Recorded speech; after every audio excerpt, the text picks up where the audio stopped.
This is the Only One Shot Golf Podcast. I'm Jim Gallagher Jr., and we have a return guest. He was back in Season 4, Episode 10. That's back in July of 2021.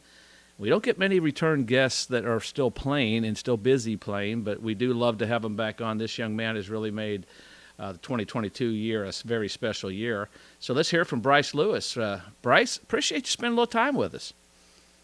Absolutely, Jim. Love coming back on, and if you keep inviting me back, I'll keep coming. Exactly. You know, you did a good job when I get to invite you back, but you're so busy. You've moved up to, I think, number 30 in the World AM rankings. You've had quite the summer. I'm so proud of you and what you've accomplished. But let's go back and look back at the summer. The spring season ended up, and you go into that summer season, and you go to Sunnehanna. And actually, I'll tell you a little story. Sunnehanna is where my dad grew up caddying. He lived about 2 miles down the hill there, and he grew up caddying there. And I got to play in it a couple times. It's a wonderful event. But you got a win there against an incredibly strong field on a tough golf course. Let's go back and what are some of your memories from that week? That was a really cool week, and it's funny because last year I played so bad at Sunnehanna, I was contemplating even coming back Really? to the tournament this year, yes. And I didn't like the golf course. It's super weird. It's super funky. Mm-hmm. But with the schedule and everything, and the field is just too good not to play. It was just one of those things that I, just wanted to shy away from. But, I ended up, playing great for 3 rounds. And the last day was different. I don't think that was probably the biggest tournament. I had a collegiate win at this point, and, I had a 7-shot lead in my collegiate win, but got a 4 or 5 shot lead in the Sunnehanna going into the last round. And it was like a different kind of nerve for me, and it was something that I've still learned from. And I can remember the nerves coming down, like the back 9, refreshing the leaderboard and, seeing where everybody's at. I struggled. I think I shot like 4 or 5 over the last round and was really just kind of playing match play against the guys coming down the stretch. But it was a really, really cool experience. And I didn't play great the last round, but learned so much from it. And it's really helped me going forward. When I won in Purdue like 3 weeks ago, I remember the nerves I had coming down Sunnehanna. Trying to win is trying to win. Doesn't matter if you're trying to win the Masters or the Purdue Invitational that I won 2 weeks ago.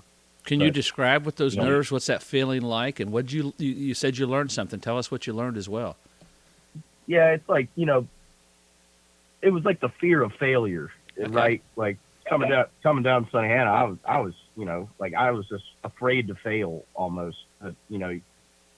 Everyone fails, Mm-hmm. and it happens. And I feel like in my mind, I failed the last round of Sunnehanna. Still won, but in my mind, I feel like I failed from the mentality standpoint, and kind of just learned from it in Purdue. Stayed strong, played great that last round of Purdue. It was playing hard, and the golf course is very difficult. But it's crazy to me how much I learned in the last round of Sunnehanna, and not knowing at that point when it was going to affect me.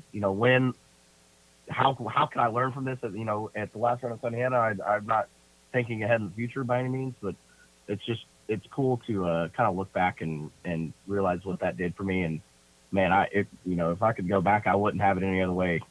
I'm so glad that I failed that last round of Sunnehanna. Obviously glad I still won, but win or lose, I'm so glad that I failed, because I would say I failed that last round. What are you telling yourself when you're struggling like that? Because we all have done it, and you're right. You learn, everybody the saying, you learn more from losing than you do winning. You did win, but sometimes your emotions get ahead of you. Your mind speeds up. What are you telling yourself to kind of calm yourself down at Sunnehanna when things are a little bit kind of going in the wrong direction?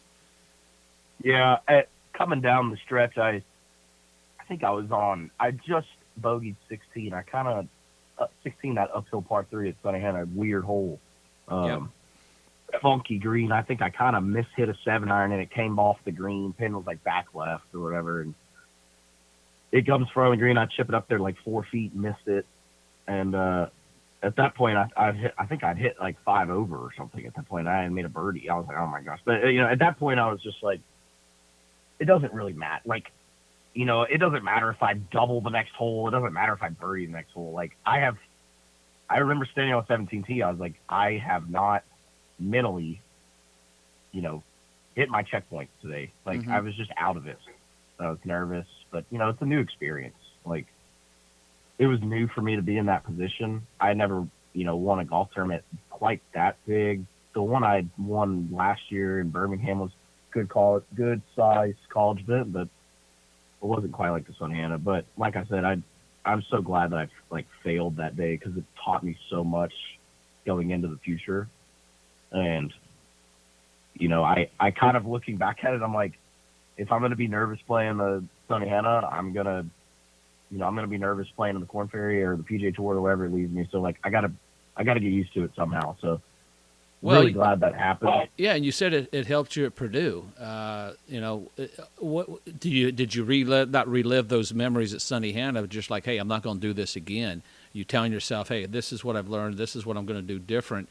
Because you don't have a lot of time to kind of regroup, although you have some time in between shots. But under the pressure, you kind of stay focused on the task at hand. Is that something that really helped you at Purdue?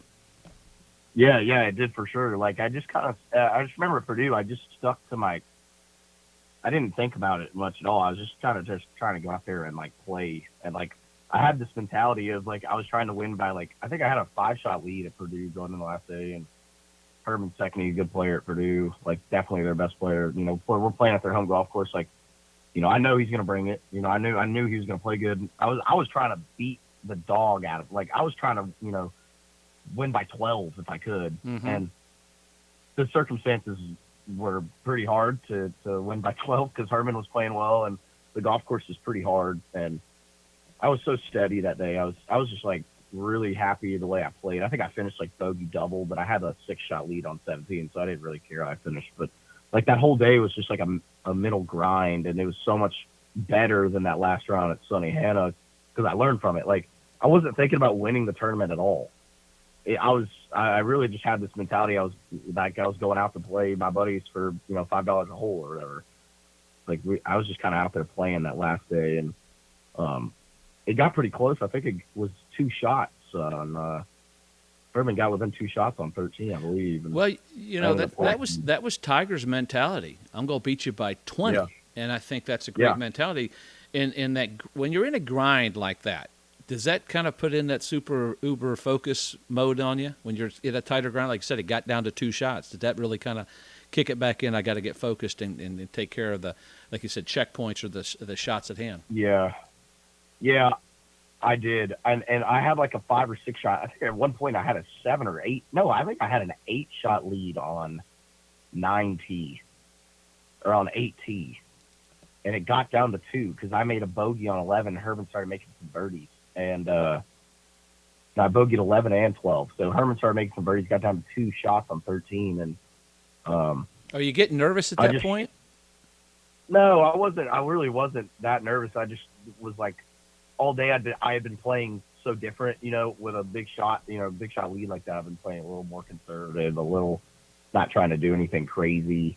But once he got within 2 shots, I was like, it's go time. Like, it's 2 shots is nothing in golf for me. So I'm like, I'm all scared of this guy. So it's kind of what I was thinking. And I ended up birdieing 14 and he bogeyed 14. So it got back to like 4 or 5 shots. And then from there on, I had some easy holes coming up, so I was just trying to make pars and stuff. But that was a really cool week for me. Absolutely, get your second win, knowing against a strong field on their home golf course. You finished also back to December 4th at the Northeast Am, another northern golf course, different grasses than you're used to growing up on. You finished 5th at the Southern round of 32 in the USAM. What's been the biggest difference in your game? Maybe from last time we talked to you to where you are now.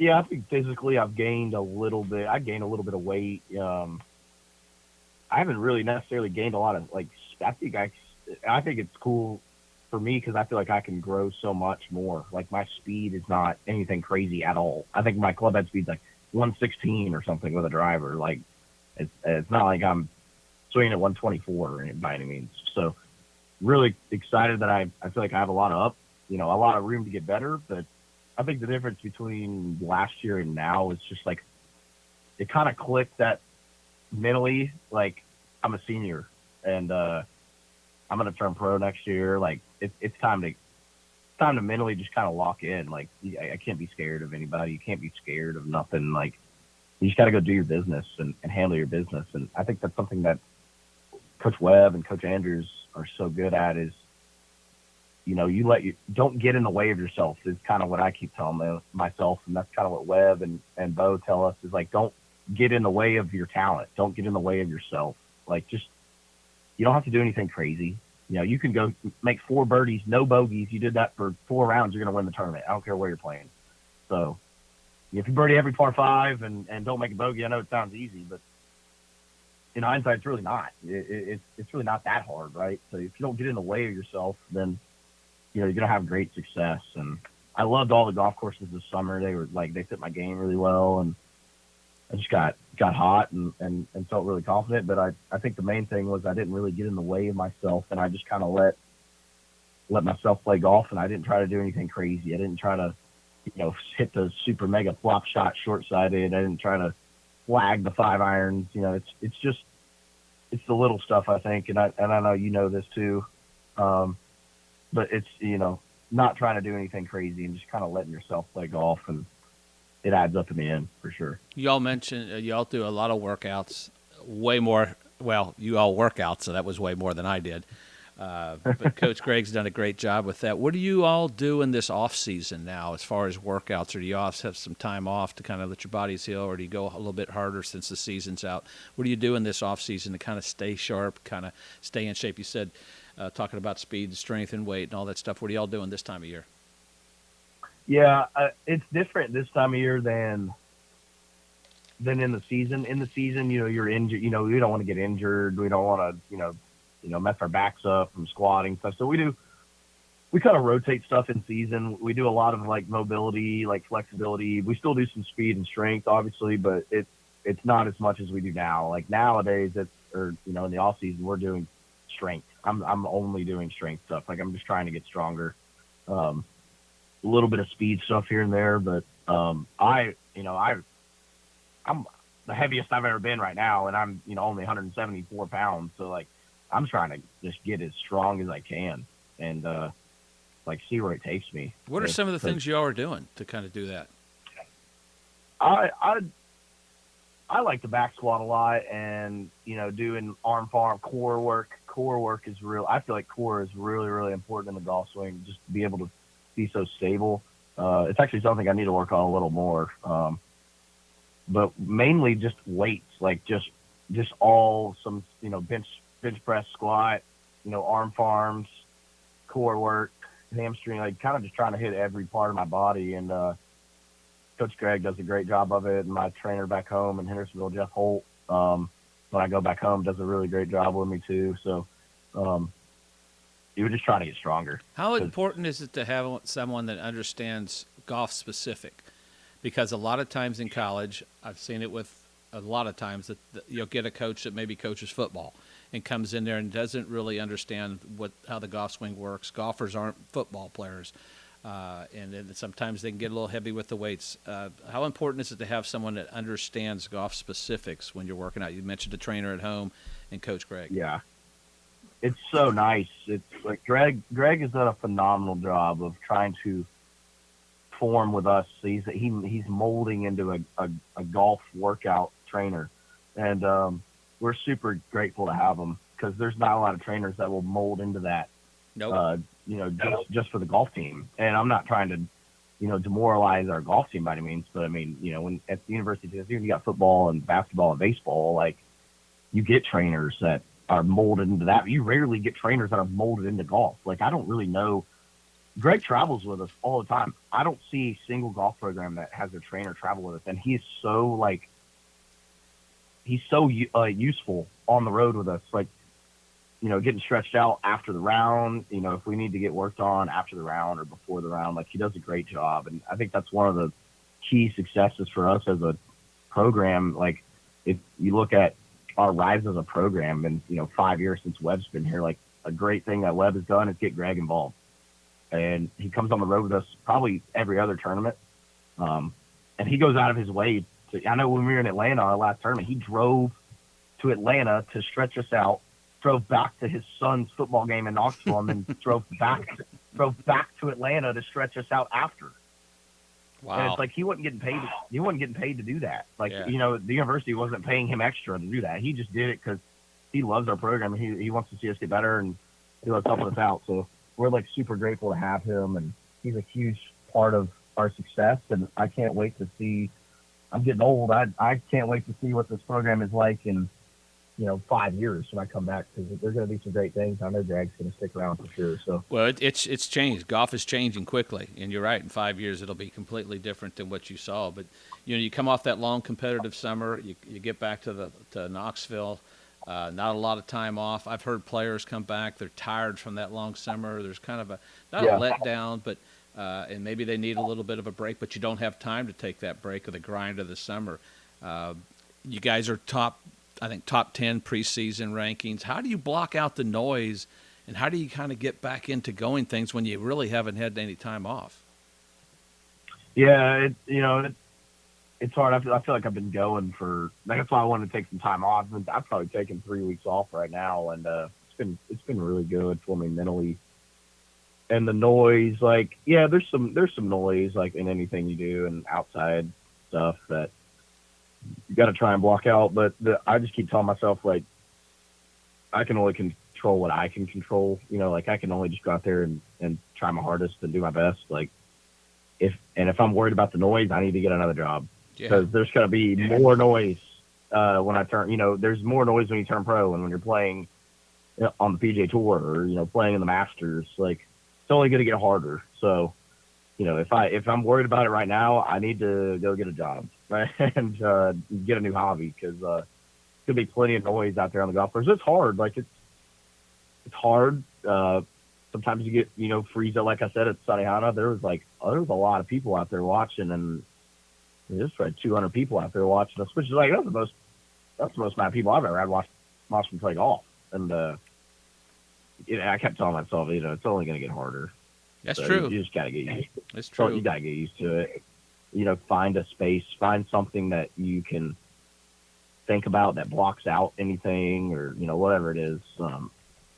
But, the noise is noise. It only gets harder. And that's what Webb tells us too. Like, we get it. You're nervous, but, we're all trying to play on the PGA Tour. Yeah. You're supposed to be nervous. And I know what Tiger used to say that, even Tiger got nervous.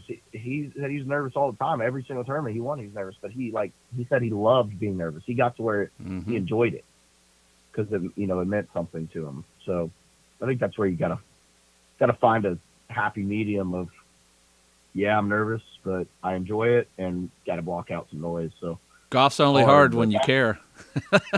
It is.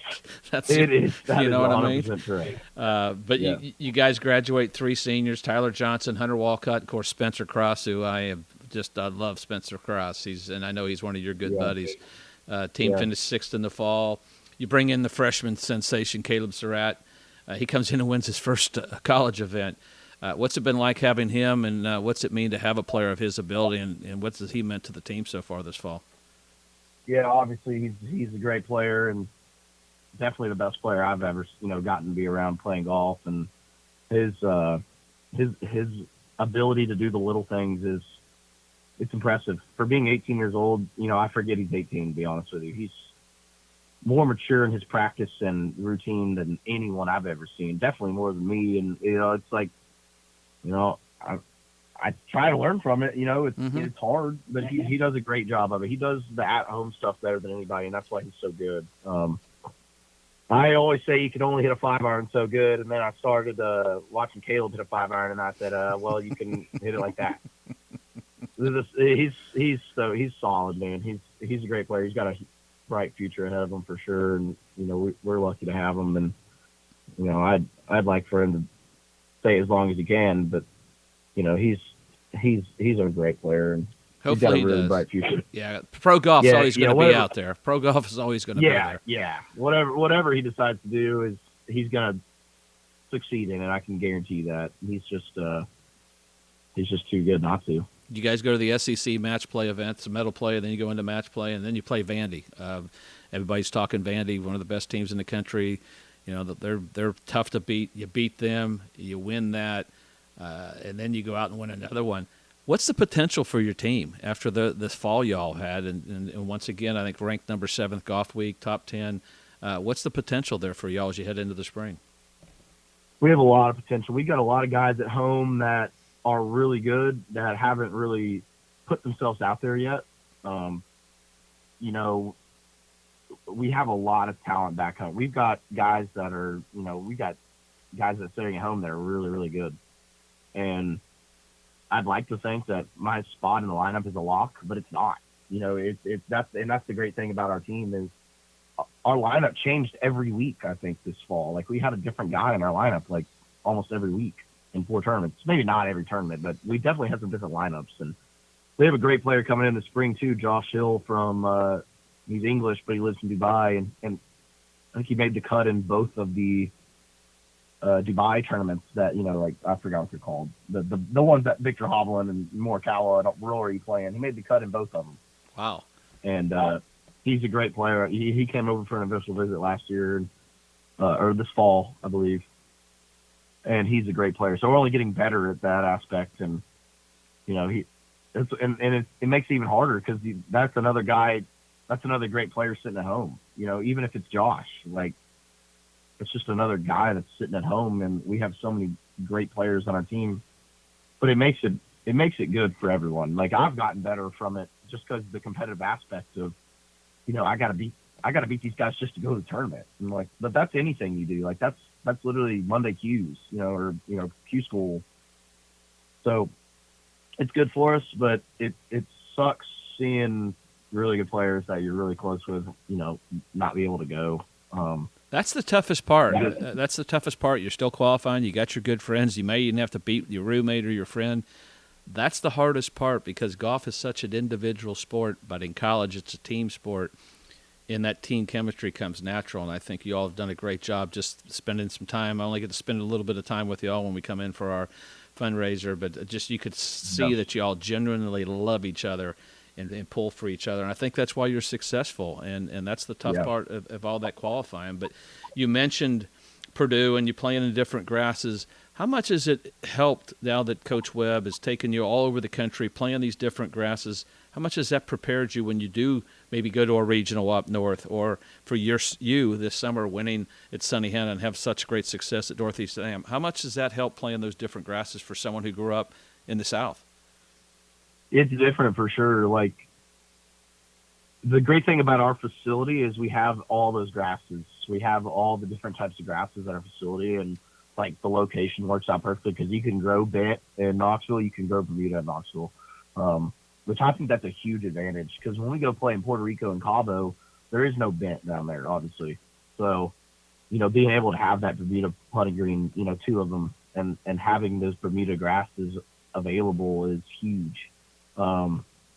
Definitely different, and our preparation is different going on different grasses, as weird as that sounds, and I know you know this too, but reading grain. I know last year before Puerto Rico, we literally had 2 practices where we just read the grain.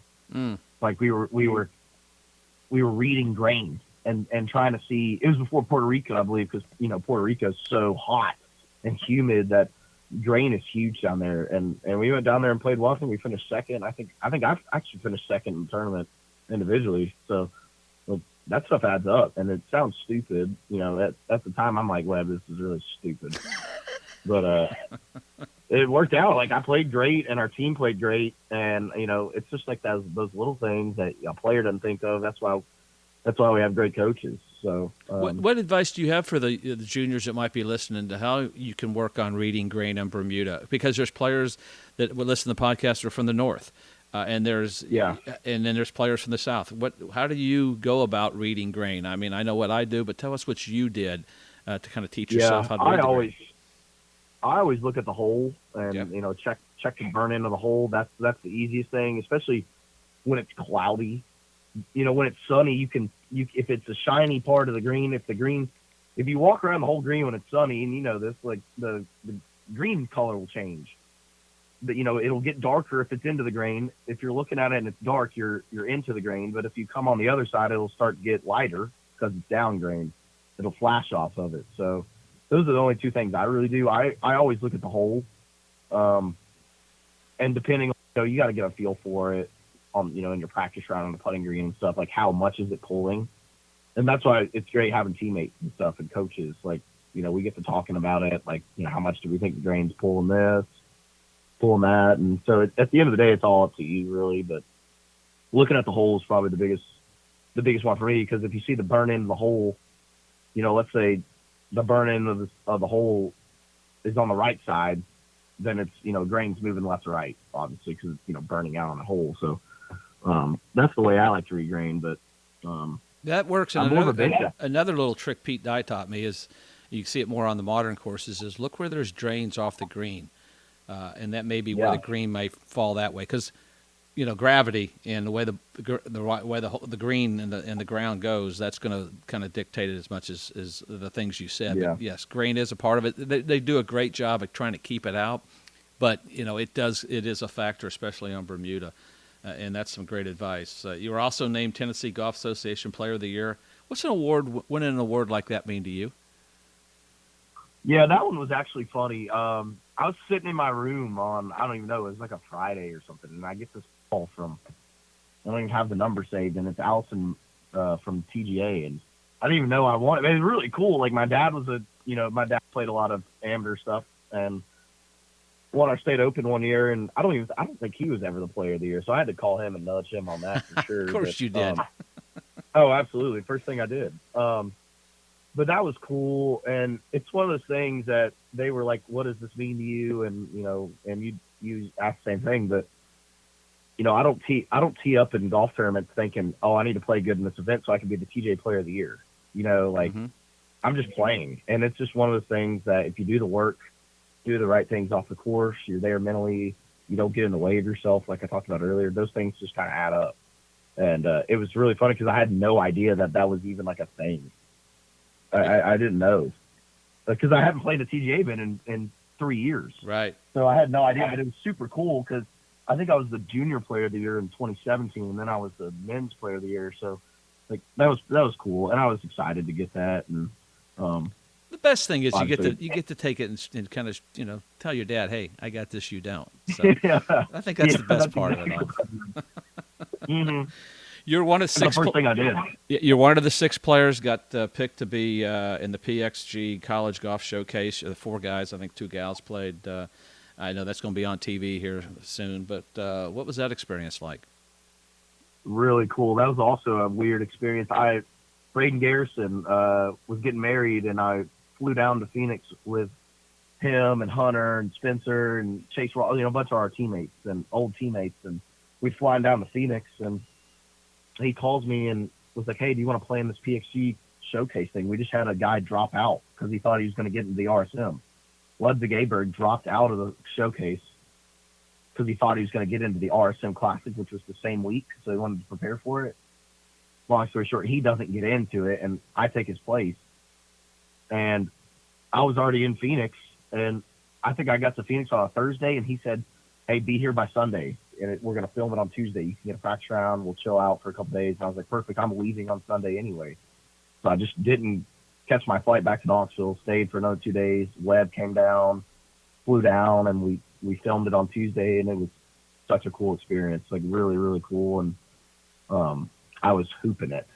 I was making everything, which was really cool. I mean, I was hooping it. I can't wait to watch it, but that was a super cool experience. Did Webb caddy for you? Yeah, he was carrying my bag.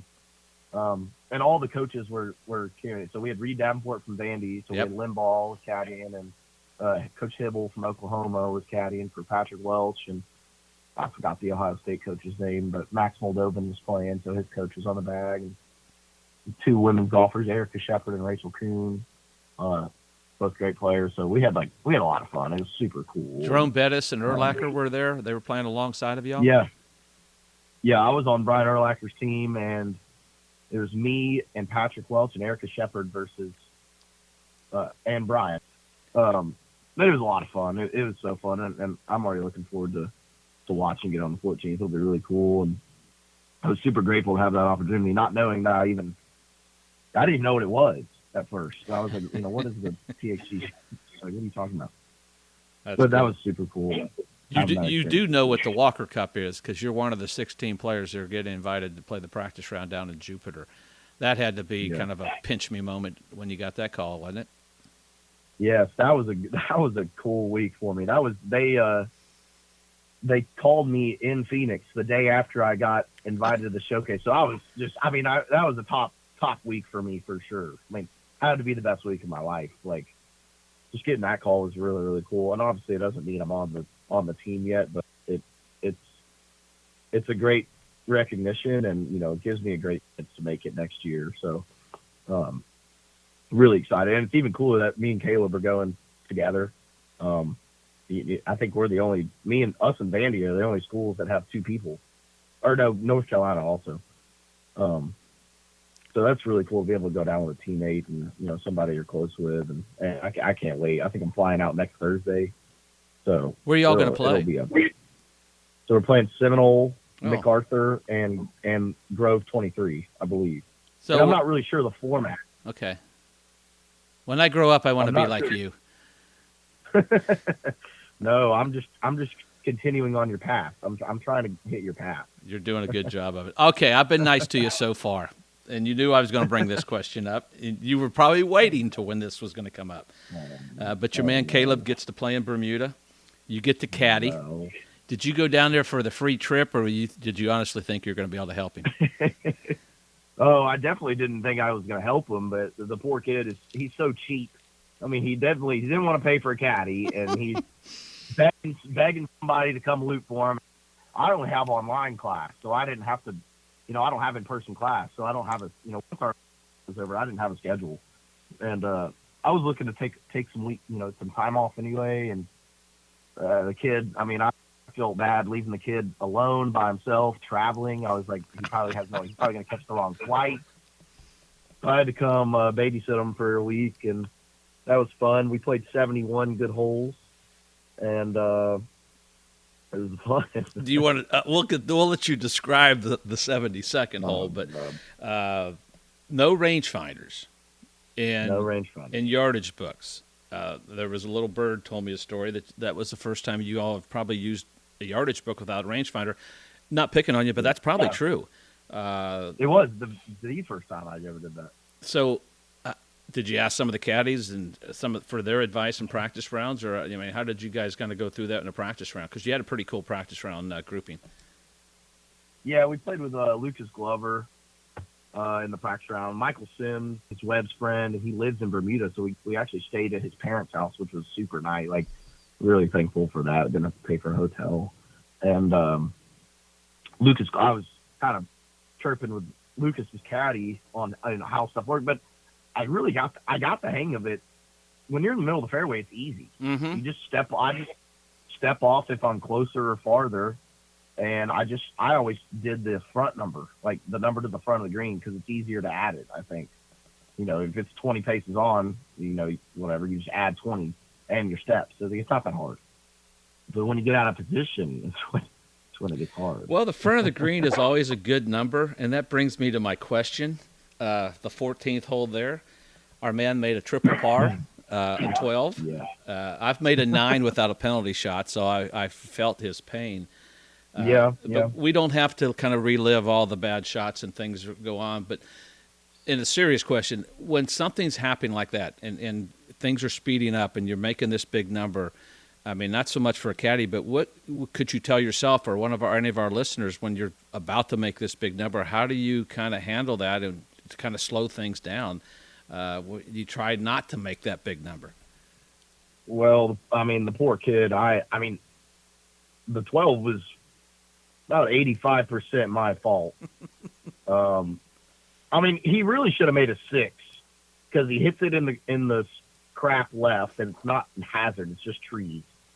And we didn't want to find it. Like, we just stopped looking for it. And we go to his provisionals, and I'm about 12 yards off, and he's in a divot in the right side of the rough. So we go no flyer long. So then the next one we club down or club up, go to an 8-iron instead of a 7. Well, actually a flyer long out of bounds. So then we go to a 9-iron. Flyer again out of bounds. I was about 12 yards off, maybe more. So your addition But I was mean, a little off. yeah. Yeah. And he didn't even hit a bad shot. Like all the shots he hit were like right at it. Like they were perfect. What's he And, What's he dude, I felt saying to you so at this point? Is he can't fire you because it's a pretty good walk back, and he doesn't want to carry his own bag. Yeah, I was making fun of him because he broke 2 records for Yeah, he did. biggest scoring differential in PGA Tour history. He went 64, 85, 65. Those are 2 records itself. And I was like, Caleb, if I had told you you'd have broken 2 records before the week started, would you have taken it? And he was like, yeah. And I was like, perfect. You're always the optimist. I said, you also get what you paid for. And he's like, what is that? I said, you paid nothing. You paid me nothing to be here. That's true. So take it. That's true. So we're going to have to get him on the podcast so he can tell his version. But I like your version. I know it's going to be a better version. Oh yeah, for sure. His version might demoralize me a little more, but yeah, but you've already said it out there. He'll be the defense attorney, and he'll go on that. Yeah, but, yeah. So seriously, what did you learn yourself that week caddying for all the 4 days, the practice rounds? What that can help you and maybe you turn pro, and maybe even the rest of the season and the rest of your college career? Yeah, I was actually glad that I went just to see what it's like, the environment, the guys, and I told me and Caleb were talking about it. I was like, all the guys that we played with, if you didn't tell me if I didn't know their history and they, you threw an Arkansas Razorback bag on them and a shirt, I mean, they look like they're a college golfer. Like those guys don't hit it as good as Caleb. Well, and I don't think I hit it quite as good as Caleb, but I mean, I'm close. Like, a lot of those guys are they just know how to get it around.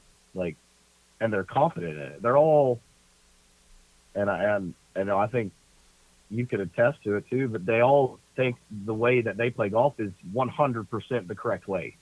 And they're so confident in it. And, when I talked to a few guys like Jonathan Bird and a couple other guys like John, they're all different. And they all just have this inner confidence that like the way they do things is 100% the way it's supposed to be done. And I think that's how you have to be, and that's why they've all been successful. That's why Jonathan Bird's been successful, and we got to play with him that 3rd round, which was cool. But he's a good dude too. That's what separates the elite player from the elite player. And you're an elite college player. There's just another level to get to, and I think that was a great lesson for y'all. But Coach Webb and Coach Andrews have put together some great teams, and Tennessee men's golf's back on the national map. And as a kid growing up in the state, what's that mean to you? It means a lot. It's really cool. I never thought I'd be here playing at Tennessee because I wasn't supposed to come here. I was going to Middle Tennessee at first, and then Webb gets the job, and I ended up coming with him. And it's funny because I never got recruited to play at Tennessee. Coach Kelson never recruited me at all, and I was like the second. I think I was the second in my class in the state behind Ryan Hall. So I was like, I don't know why he didn't. He might not have liked me, which is understandable. And I always knew that Webb was a good fit for me. So, I liked going. I was content with it.